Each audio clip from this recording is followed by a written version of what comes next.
Would you like to be max combat level? Well, here are the fastest ways to reach max combat so you can one day become a Giga Chad like me. Starting off with your melee combats, the absolute uncontested fastest method is to utilize the Nightmare Zone minigame. Preferably using Durox with a Rock Cake or Locator Orb, or your next best melee gear alongside Overloads and Absorption Potions. You'll want to create a customized hard rumble with the bosses Count Draenor, Sand Snake, King Roland, the Kendall, and me. Another alternative, though more expensive with the cost of supplies, is to take advantage of the Desert Bandit's unlimited aggression timer. To utilize this method, you'll need to have your best melee gear and any god-related item of your choice. In my example, I'm using an Unholy Blessing.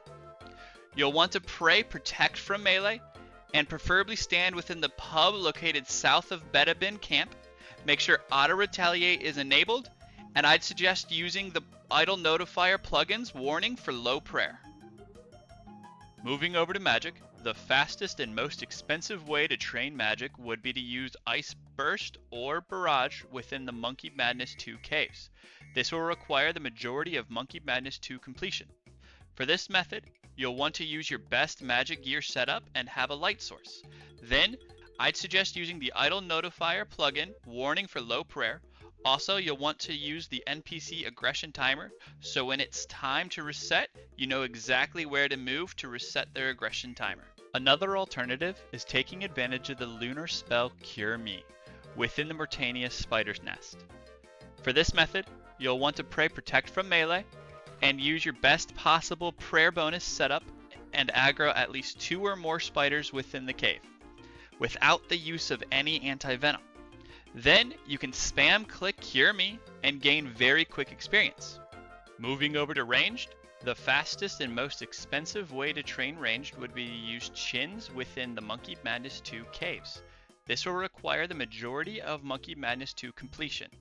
For this method, you'll want to use your best range setup and have a light source. Then, to be most efficient, you'll want to stack the monkeys by running between these 2 tiles as you see me doing. I'd suggest using the Idle Notifier plugin's warning for low prayer. Also, you'll want the NPC aggression timer, so when it's time to reset, you know exactly where to move to reset their aggression timer. Another alternative is to use your Venator bow at the Monkey Madness 2 caves or back at the Desert Bandits south of the Bedabin camp. Just don't forget your god item. Now, you're max combat in RuneScape. Don't forget to like the subscribe button and follow the bell.